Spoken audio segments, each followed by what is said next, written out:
and let me now welcome you to the third poster session. I would like to invite Ms. Aarti Rajendran and Mrs. Hemlata Shashidharakurup of Amrita Mindbrain Center to chair the poster session. Thank you, Mahima. Welcome back to today's second poster session on the 8th Annual Conference of Cognitive Science. We have 7 interesting posters in this session. They will be played as recorded videos.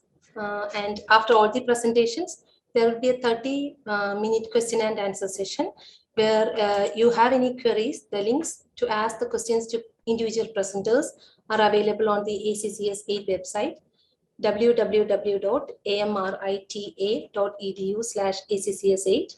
So there under the program schedule, you can see all the Zoom links next to the poster titles, and all the poster presenters are requested to be online during the session. So the first presentation is going to be on visual locomotive update in neuralistic navigation, multimodal analysis examining the role of familiarity and rotational locomotion by Vasiliki Konteli and Mehul Bhatt. Let's move to the recorded video. In this work, we explore visual locomotive updating during everyday navigation in large-scale buildings that involve extensive translational and rotational locomotion. In 2 naturalistic behavioral studies, a healthcare facility and a railway station, participants carry out a navigation everyday task while we record the multimodal data such as eye tracking, external videos, behavioral observations, questionnaires, pointing tasks, and the sketch map tasks. So in the first one, 25 participants had to go through a navigation path in a healthcare environment. Combining the multimodal behavioral analysis with the environmental analysis, we point out specific characteristics of the environment that affect the updating performance. For example, we see how visual access in specific decision points affect the performance in case the specific manifest cues are visible or not. You can see an example here of people focusing on a longer line of sight in a corridor on the right, and the analysis shows that this is the case because of visibility, even if that was not the correct route for the participants, or the fact that there are more errors in pointing task recorded after a couple of rotations following a navigation path. So we focused on the aspect of ego rotation in a second study. People have to take the train, go to a neighboring city and coming back, and we were interested to see how they will perform this special updating on the way back. We split groups of people based on the extensive ego rotation they perform. So even if they start from the same path, half of the participants perform a rotation of 180 degrees, while the other half 360. And we see that this affects the spatial updating performance. We can see that in their sketch map performance, but we can also see that many participants have incidents of confusion that could overcome by using the available cues, manifest cues, for example, signage and landmarks. We also saw that familiarity plays a role as people rely on different cues based on their familiarity level with the environment.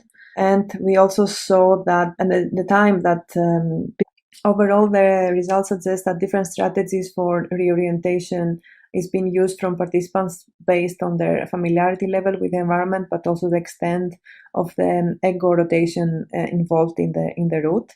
For more information about these studies, please have a look at related papers, and also the application into design guidelines that have been incorporated into parametric design systems for architects. Thank you for your time, and please contact me for more information. Thank you, Vasiliki. That was a very interesting presentation. If there are any questions, they can be asked at the end of the session. Let's go to our next presentation on cognitive achievement in offspring of diabetic mothers by Dr. Rishikesh Behere. Good afternoon. I am Dr. Rishikesh Behre from Diabetes Unit KM Hospital, Pune, and I will be presenting our study, Cognitive Achievement in Offspring of Diabetic Mothers. Exposure to diabetes in pregnancy is known to be associated with various adverse health outcomes in the offspring.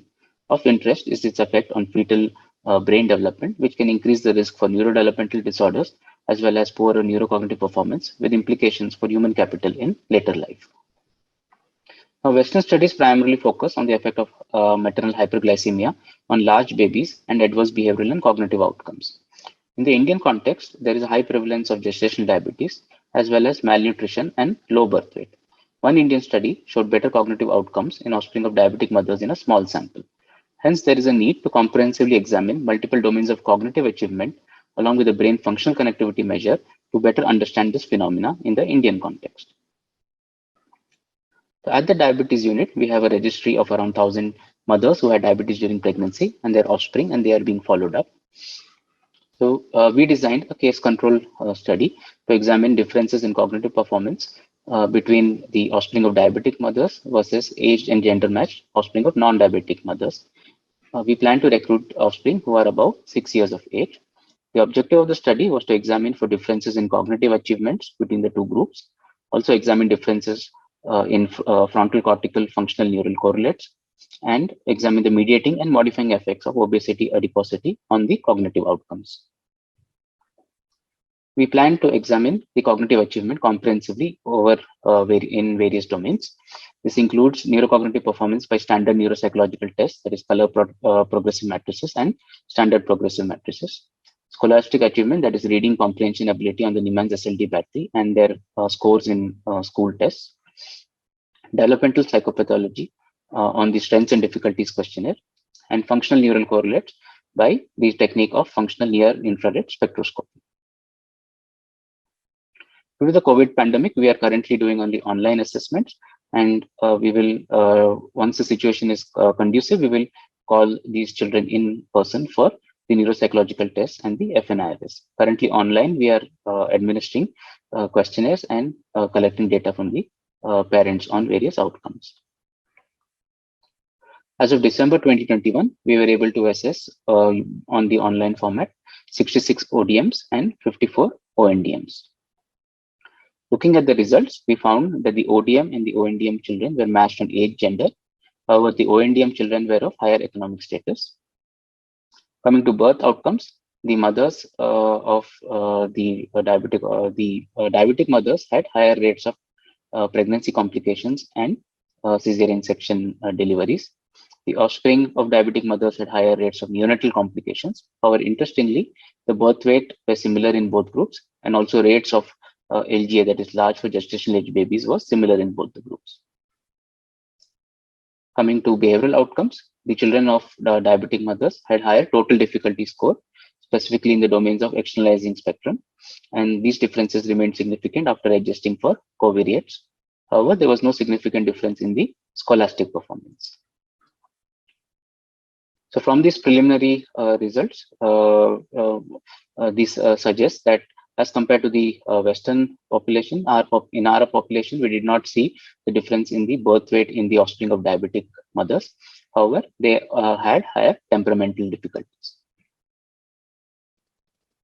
This is part of ongoing work. We are continuing with our online assessments to expand the numbers. And once the situation is conducive, we will do physical assessments for neuropsychological tests, FNIRS, and metabolic measurements.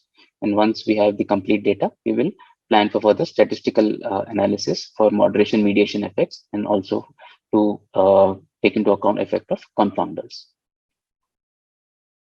Thank you for your patient listening, and I would be happy to take any questions. Thank you, Dr. Rishikesh. That was a very interesting presentation on diabetic condition and the cognitive outcomes in a different context. I believe there will be many questions to this topic, which can be asked at the end of this session. And next we have our presentation from Harishmita and Dr. Sudha Sadashivam on multimodal screening for dyslexia. Multimodal screening of dyslexia, paper ID 83, presented by Harishmita LR. Dyslexia is a learning disorder prevalent in children which leads to difficulty in reading activities, writing, pronunciation, and interpretation of words. Around 20% of the world population is affected due to dyslexia, exposing them to a risk of lifelong illiteracy and social exclusion. With early diagnosis and proper educational intervention, the long-term effects of dyslexia can be suppressed and children can be normal in future. The conventional screening tests were often time-consuming and required expert monitoring. Different techniques have been proposed by the researchers to detect developmental dyslexia at an early stage. The objective of the study is to screen and analyze the children affected with dyslexia based on 3 modes of data, which includes handwriting, eye tracking, MRI scans, including anatomical MRI and functional MRI. Publicly available datasets were collected for the study based on the selected modes of data for screening. The study implemented 2D convolutional neural networks paired with denoising autoencoders for image segmentation to classify the dyslexic handwriting data. Further, long short-term neural networks have been used to classify the eye movement data. Similarly, a 2D convolution neural network model paired with stacked denoising autoencoder is implemented to classify anatomical MRI data. A time-distributed 2D CNN LSTM model paired with stacked denoising autoencoder is implemented to classify the functional MRI data. A final classification as dyslexic or normal is carried out using multimodal fusion technique on the individual models. The models were trained on the input data with a train test split ratio of 80:20, and the obtained results were analyzed based on the efficiency in classification. The handwriting and eye tracking modes of data provided 95% and 97% of accuracy respectively. The anatomical and functional MRI classification models provided an accuracy of 81% and 95% respectively. The multimodal fusion of handwriting and eye tracking models provided an accuracy of 98%, while the multimodal fusion of anatomical and functional MRI provided an accuracy of 96%. The finding shows that the image segmentation contributes significantly towards improving the classifier performance, and further, the multimodal fusion provides a better classification with good confidence when compared to the individual models. This work is a part of DST, a Cognitive Science Research Initiative sponsored project. Thank you. Thank you, Harishmita. That was a very good presentation. Our next presentation is on neurodevelopmental genes in photoparoxysmal EEG response by Shweta Damodaran, Miri Aip, and Ayyappan Anitha. Let's move to the recorded video. Shweta Damodaran from Department of Neurogenetics, Institute for Communicative and Cognitive Neurosciences, Shortmore, Kerala. Here I am going to present the poster on the topic neurodevelopmental genes in photoparoxysmal EEG responses.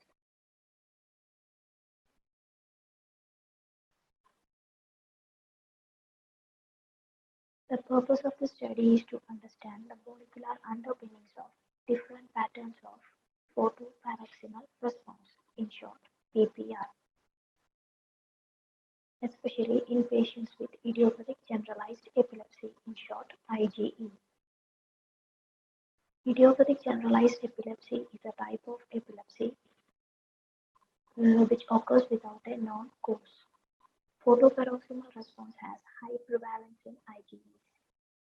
PPR is the normal cortical response to photic stimulations with specific EEG changes. IGE patients show EEG variations. Based on the spikes and wave patterns in EEG, it is mainly graded into 4 types. In this study, we are mainly focused on the molecular genetics of grade 4 PPR.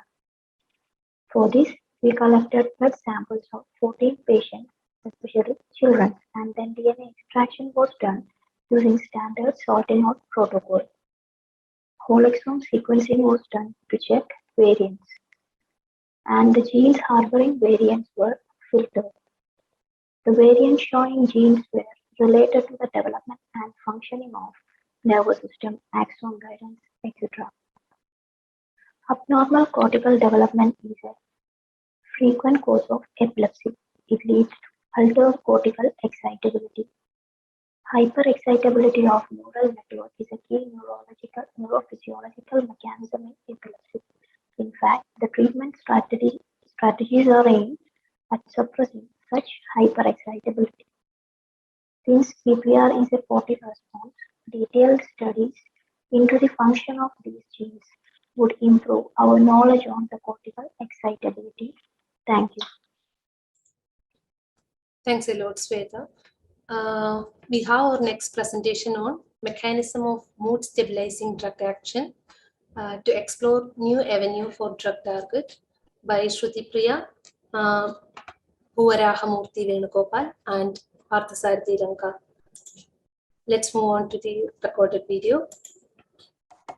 Good afternoon, everyone. I'm Shruti Priya. My project title is Mechanism of Mood Stabilizing Drugs Action to Explore New Avenue for Drug Target. Mood stabilizing drugs are drugs which are used to treat psychiatric disorders such as bipolar, in which lithium is the most commonly used drug. The purpose of mood stabilizing drug is to prevent highs and lows, that is mania and depression, by regulating enzymes and ion channels. About 4% of the world population is affected by bipolar disorder, whereas only 1% is diagnosed. It causes both cognitive and functional disabilities. Lithium was approved for bipolar disorder in 1970. It's in this field for about 50 years, but the exact mechanism is not known. It is found to inhibit two major signaling pathways, that is inositol signaling pathway and GSK3 beta in Wnt signaling pathway. The causes of bipolar disorder include genetic, that is having first degree relatives or siblings, and other lifestyle changes such as alcohol or drug abuse and high stress. The primary aim of this proposal is to study how lithium works at the molecular level in modulating brain inositol signaling involving lithium sensitive enzymes, inositol monophosphate isoforms 1 and 2, and inositol polyphosphate IPP. Yes. The major objectives of this study is to determine the effect of chronic lithium treatment on IMPase 1, 2, and IPPase, to characterize minimal promoter and cis-acting regulatory elements in human IMPase 1 and 2, delineating the regulatory and functional roles of unusually long 3' UTR human IPPase mRNA, and to study SNP in lithium and valproate resistant patients. This is the methodology flowchart. The first step starts by induction of bipolar disorder in Sprague-Dawley rats, and after treatment with lithium, the rats are euthanized and the brain samples are collected. Both RNA and protein isolation is done. Calorimetric and radiometric assays are determined to done to determine the specific activity of these three enzymes, and RT-PCR is done to analyze the mRNA levels. Western blotting is done to protein for a protein quantification and quality check, and isolation of putative promoters, and they are put in luciferase expression vectors, and they are transfected into CHO cells and HeLa cells for cell culture studies. That is a luciferase assay test. And chromatin, which is followed by chromatin immunoprecipitation and isolation of full-length cDNA, and preparation of 3' UTR constructs for SNP study in lithium and valproate resistant patients. These are the preliminary study results. We can see that after feeding the rat with the lithium diet and euthanizing and collecting the samples, after 2 and 4 weeks, there is a drastic difference in band intensity of band, that is expression of IMPA1, IMPA2, and IMPAs, and with the intensity of the band, 4 weeks treatment was effective.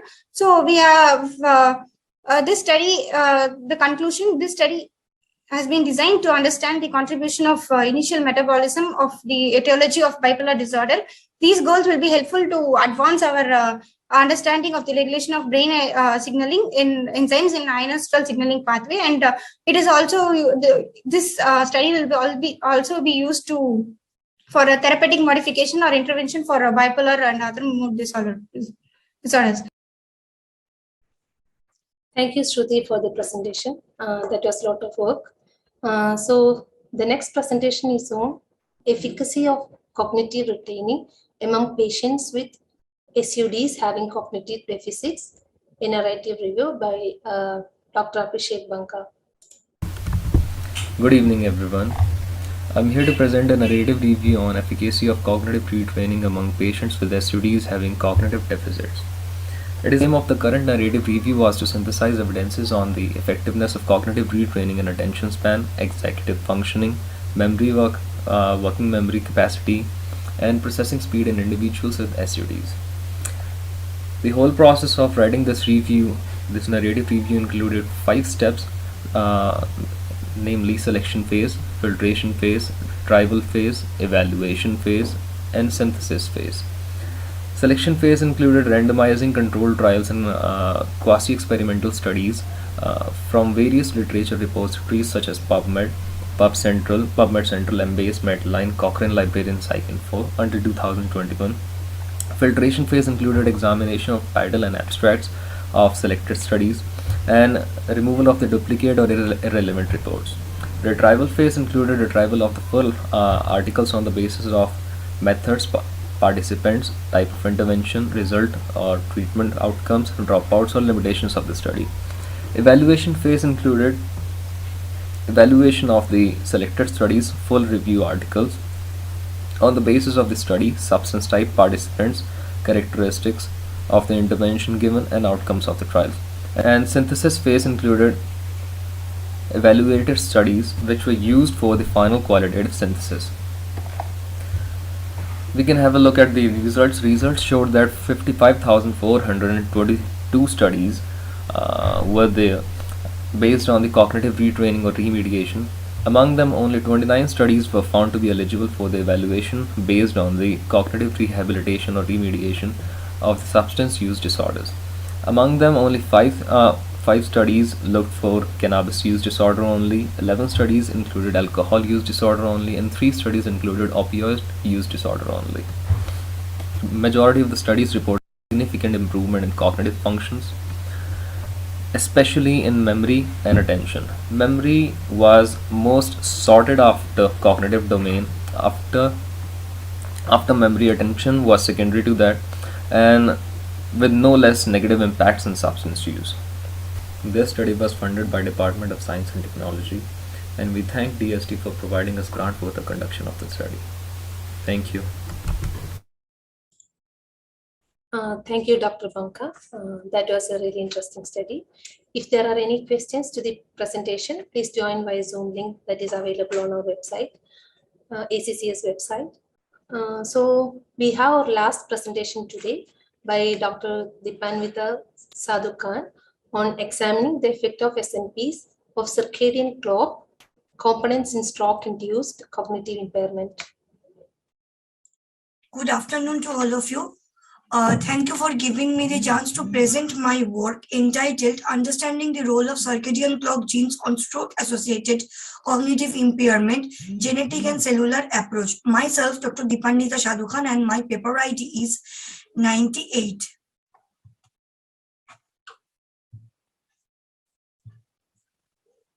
Stroke is a leading cause of death, and 1/3 of the stroke survivors develop cognitive impairment.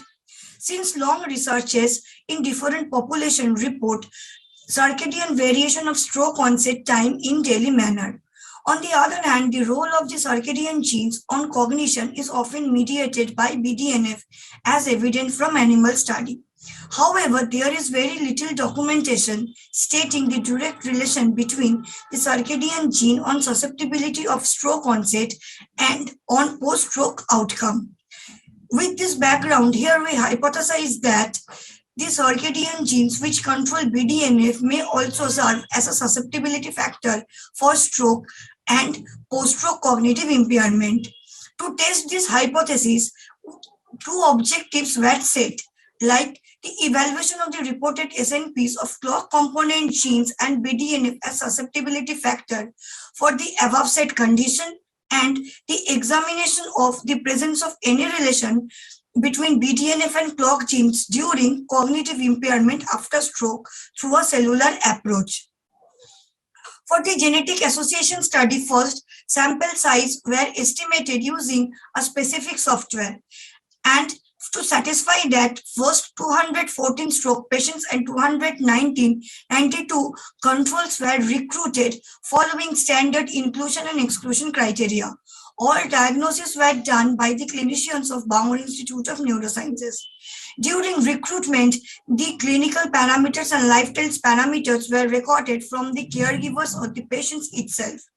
After the 6 months of stroke onset, the cognitive parameters were evaluated by the same neurologists using published Kolkata Cognitive Battery in Bengali version.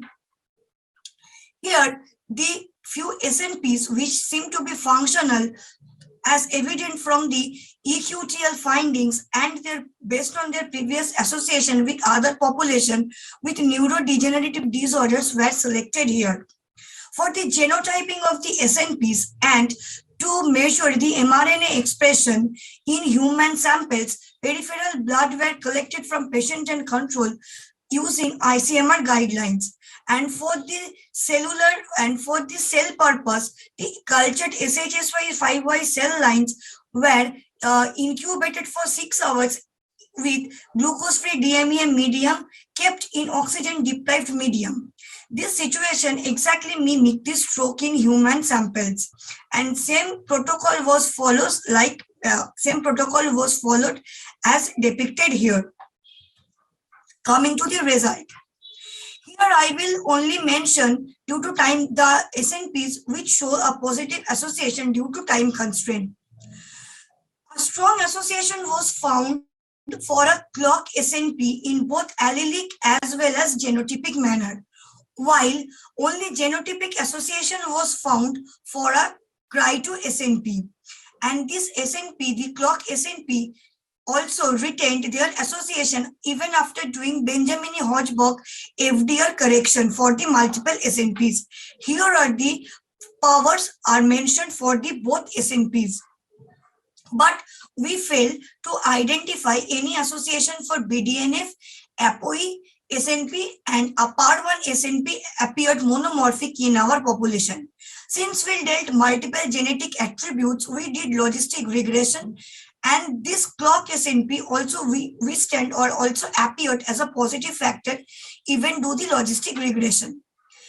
We know that diabetes is a risk factor for the stroke onset, and the clock gene has a role in glucose metabolism. So we stratified our samples in diabetic and non-diabetic group, and both the SNPs or the risk variants in these SNPs found to be appeared or found overrepresented in the diabetic group.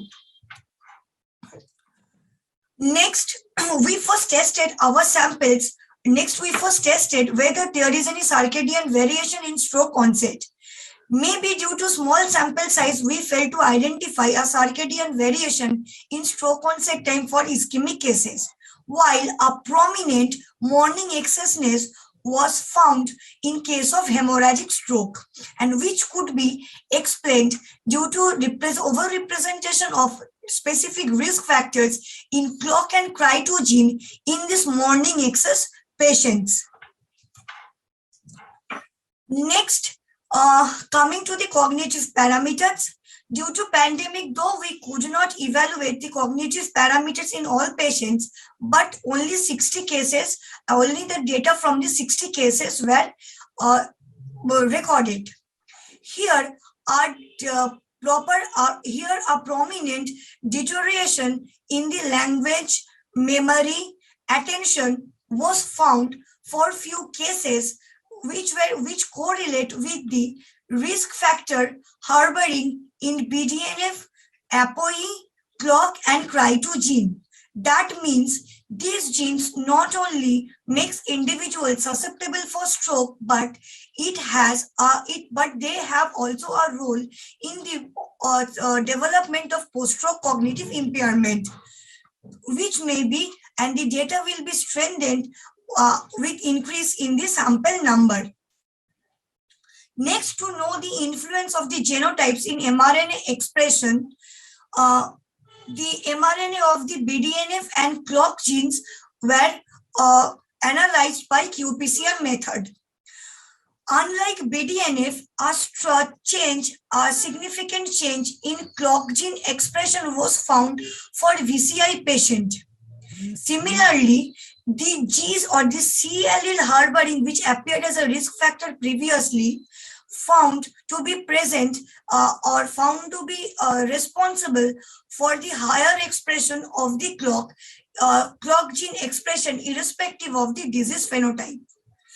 But here we fail to find such observation in case of BDNF, which can be explained also for the small number size or maybe gender biasness. Now coming to the second objective, after cells were treated in OGD medium, a significant change in the cell number was observed and a concordant change in the circadian clock genes was observed. Cry gene, change in the Cry1 gene expression was found, unlike other genes. The work for the BDNF is under progress. So if we conclude, we may say that our preliminary result indicate that circadian genes and BDNF play a role in stroke onset time and on post-stroke cognitive impairment.